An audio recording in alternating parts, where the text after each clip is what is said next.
राधे राधे दोस्तों। तो लड्डू जी के एक और नए व्लॉग में आपका बहुत बहुत स्वागत है। और ये वीडियो जो है वो 20 दिसंबर लास्ट ईयर की है। और इस दिन हम सुबह 5:30 बजे अपने घर से निकल गए और हमारी 6:50 पर ट्रेन थी न्यू दिल्ली रेलवे स्टेशन से टू वृंदावन। तो हम जैसे ही रेलवे स्टेशन पहुँचे तो हमें पता चला कि हमारी ट्रेन मिस हो गई है और कोई और दूसरी ट्रेन भी नहीं थी। तो वो मोमेंट थोड़ा मोए मोए वाला मोमेंट हो गया था। बट फाइनली हम रेलवे स्टेशन से बाहर आए और बाहर आकर यहाँ पर मेरे भाई भाभी ने डिसाइड किया कि अब हम बाई बस जाएंगे। तो उसके लिए हम निज़ामुद्दीन रेलवे स्टेशन पर के पास वाले बस अड्डे पर पहुँचे और वहाँ से हमने एक प्राइवेट बस की और मैं यहाँ पर वीडियो ही बना रही थी। तो बस एक्सपीरियंस जो था वो काफ़ी अच्छा था। बट बस में जब भी आप ट्रैवल करें तो मेरी पर्सनल एडवाइस आपको यही रहेगी कि आप देख लें कि बस जो होनी चाहिए वो गवर्नमेंट बस ही हो, क्योंकि गवर्नमेंट बस वाले ही आपको जो है सही ठिकाने पर उतारते हैं। प्राइवेट बस वाले आपको कहाँ उतारेंगे आपको पता नहीं होता। तो हमारा ट्रैवल जो था वो 3 दिन का था, इसलिए हम अपने ठाकुर जी को और हमारी श्यामा जी को हम अपने साथ ही लेकर गए थे, क्योंकि इनकी सेवा के लिए घर पर कोई और नहीं था, तो इसलिए हमने इनको घर पर नहीं छोड़ा।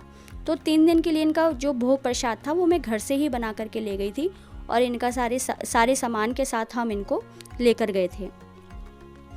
तो मॉर्निंग में 8 बजे के आसपास हमारी बस जो है वो चलना स्टार्ट हो गई थी और 3-3.5 घंटे में बस वाले भैया ने हमें मथुरा हाईवे पर उतारा था, जबकि हमें मथुरा जंक्शन जाना था। मथुरा जंक्शन से आपके 40 to 50 पर बंदे का चार्ज लगता है बाय ऑटो वृंदावन के लिए, लेकिन मथुरा हाईवे से हमें काफ़ी ज़्यादा एक्स्ट्रा चार्ज लगा करके जो है एक्स्ट्रा चार्ज देकर जो है वो यहाँ वृंदावन आना पड़ा।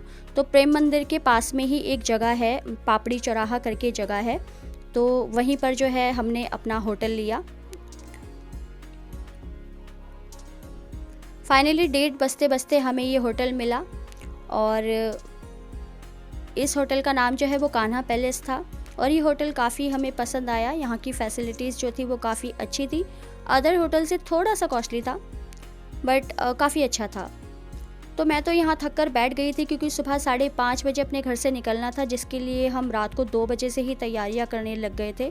मेरी भाभी भी यहाँ थक कर बैठ गई थी और मेरा भाई और मेरी भाभी का भाई यहाँ चेक इन की फॉर्मेलिटी कर रहे थे और मैं यहाँ बैठकर ही होटल की वीडियो बना रही थी।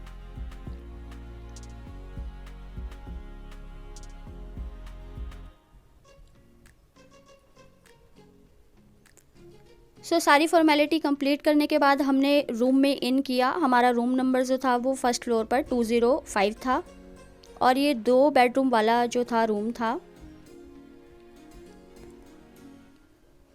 और यहाँ पर एक ड्रेसिंग रूम भी था, तो मैंने तो घूम घूम कर सारे होटल की जो है वीडियो भी बनाई।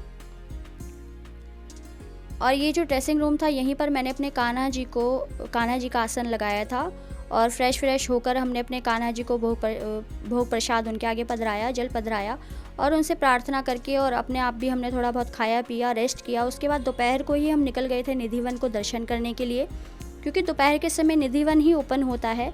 बाकी सभी ठाकुर जी के जितने भी मंदिर हैं सभी के कपाट जो होते हैं दोपहर के समय बंद होते हैं, क्योंकि दोपहर के समय लाला आराम कर रहे होते हैं। इसलिए हम सीधा निधिवन आए और निधिवन जो है अपने आप में बहुत ही ज़्यादा रहस्यमय जगह है और यहाँ बहुत सारी जगहें हैं देखने वाली, लेकिन यहाँ बंदर भी बहुत सारे होते हैं, तो इसलिए मैं छुप छुप के ही वीडियो बना रही थी बंदरों से, क्योंकि जो भी आपके हाथ में छोटा मोटा सामान हो या आपके गॉगल्स हों तो वो ऐसी चीज़ें आपसे छीन लेते हैं।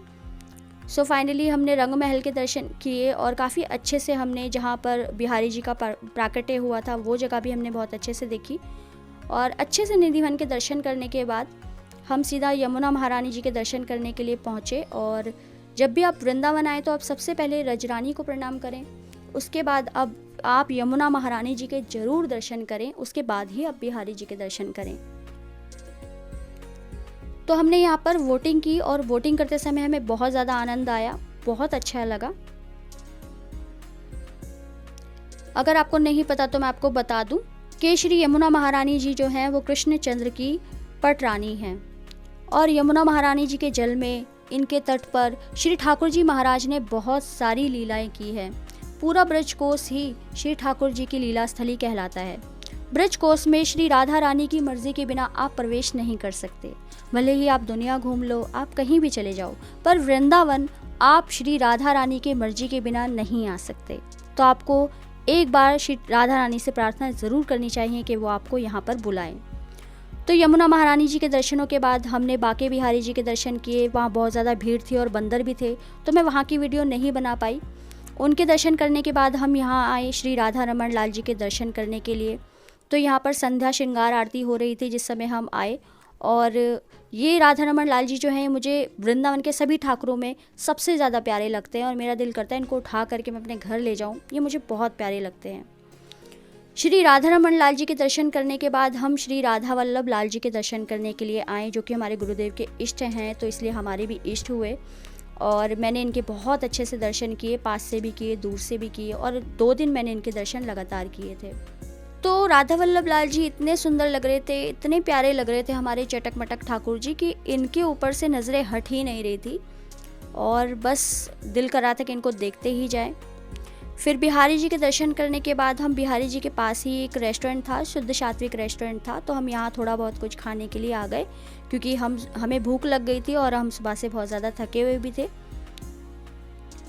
और ये रेस्टोरेंट जो था, यहाँ पर जो भी कुछ मिल रहा था वो बिना लहसुन प्याज के ही मिल रहा था, शुद्ध सात्विक था। और मोस्टली वृंदावन में आपको बिना लहसुन प्याज के ही खाना मिलता है।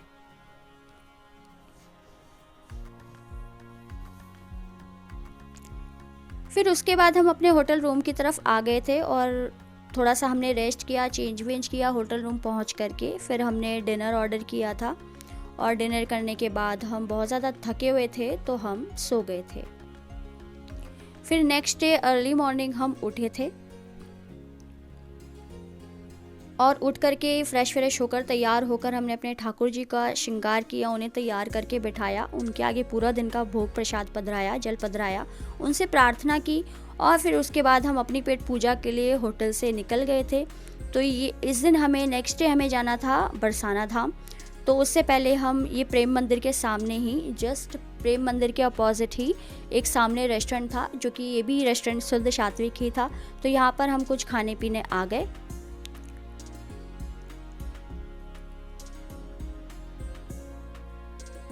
मैंने होटल में भी काफ़ी सारी वीडियोस बनाई और काफ़ी सारे पिक्स लिए। उसके बाद मेरे भाई ने कहा कि प्रेम मंदिर के दर्शन कर लो, क्योंकि हमें निकलना था बरसाना धाम के लिए। तो मेरे भाई ने कहा कि बरसाना से हम पता नहीं कब तक वापस आएंगे और प्रेम मंदिर में जो है वो रात को 8 बजे के बाद एंट्री बंद हो जाती है, तो इसलिए हम दिन में ही प्रेम मंदिर के दर्शन करने के लिए चले गए। और मैं पर्सनली प्रेम मंदिर के दर्शन रात के समय करना चाहती थी, क्योंकि रात के समय मैंने सुना है कि यहाँ की लाइटिंग जो होती है वो काफ़ी सुंदर होती है और जितनी भी यहाँ की झांकियाँ होती है उनकी सुंदरता बहुत ज़्यादा बढ़ जाती है रात के समय। पर मेरे भाई ने कहा कि दर्शन अभी कर लो, क्योंकि बरसाना से पता नहीं हम कब तक वापस आएंगे।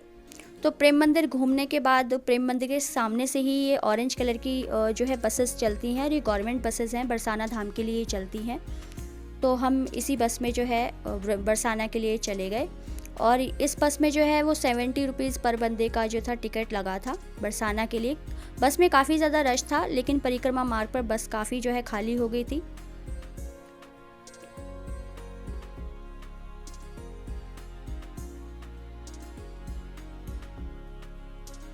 तो प्रेम मंदिर से बरसाना धाम पहुँचते पहुँचते लगभग हमें 1.5 घंटा लगा था।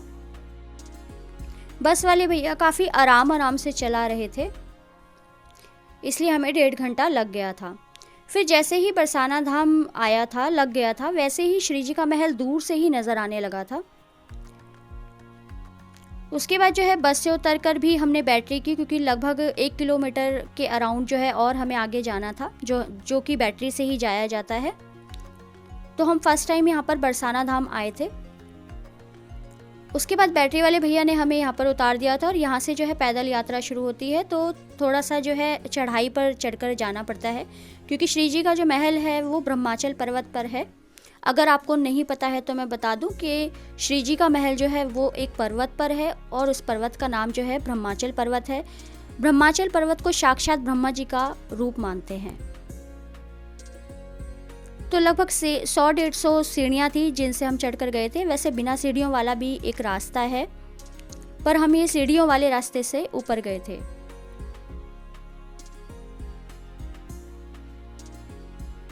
तो रास्ते में काफ़ी सारे इस तरीके की शॉप्स लगी हुई थी, जहाँ ठाकुर जी से रिलेटेड ही सारा सामान मिल रहा था। उसके बाद ऊपर पहुंच गए हम, और ऊपर पहुंचकर भी काफ़ी सारी इस तरीके से शॉप्स लगी हुई थी। तो हम यहाँ पर 3 सवा 3 बजे के अराउंड पहुँचे थे, और इस समय जो है श्री लाडली जी के मंदिर के जो कपाट थे वो बंद थे, क्योंकि दोपहर के समय मोस्टली मंदिर के कपाट जो होते हैं वो बंद ही होते हैं। तो हमने पता किया तो मंदिर 5 बजे ओपन होना था। तो हमारे पास यहाँ पर काफ़ी ज़्यादा समय था, तो हमने सारा ही समय जो है वो बहुत अच्छे से स्पेंड किया। हमने लाडली जी का पूरा महल बहुत अच्छे से देखा और बहुत सारी वीडियोस बनाई, बहुत सारी पिक्स क्लिक की, और यहाँ आकर ना हम बहुत ज़्यादा ब्लेस फील कर रहे थे, बहुत ज़्यादा ब्लेस फील कर रहे थे।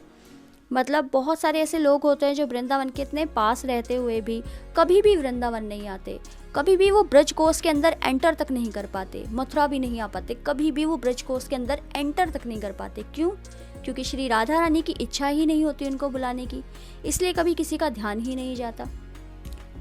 पर हम खुद को इतना ज़्यादा ब्लेस फील कर रहे थे कि हम तो श्री राधा रानी के निज महल श्री बरसाना धाम, हम तो यहाँ थे। मतलब इतना ज़्यादा हम ब्लेस फील कर रहे थे, मतलब कांट से, कहने के लिए शब्द ही नहीं है।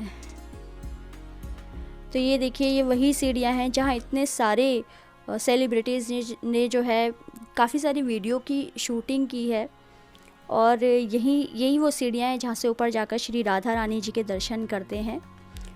और यहाँ मंदिर में नीचे जो है कीर्तन भी हो रहा था, बहुत सारे लोग वेट कर रहे थे कपाट खुलने के लिए। और ये देख लीजिए, हमारी ऊंची अटारी वाली की ऊंची अटारी से जो है पूरा बरसाना धाम नज़र आ रहा था, और बहुत बहुत ही ज़्यादा आनंद था।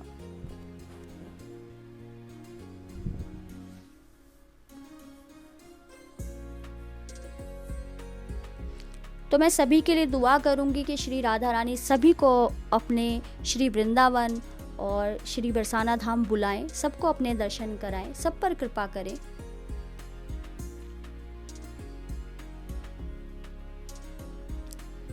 एटलीस्ट जो भी लोग ये वीडियो देखें उनको तो ज़रूर बुलाएं।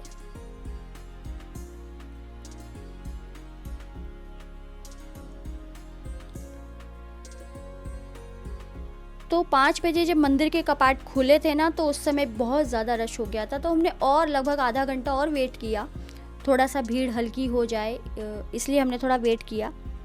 उसके बाद ही हमने श्यामा जी के दर्शन किए थे। तो लगभग 5:30 बजे के अराउंड हमने श्री जी के दर्शन किए, और उस समय भी मंदिर में बहुत ज़्यादा भीड़ थी, बहुत ज़्यादा रश था, लेकिन फिर भी हमने बहुत ही अच्छे से दर्शन किए अपनी अलबेली सरकार के।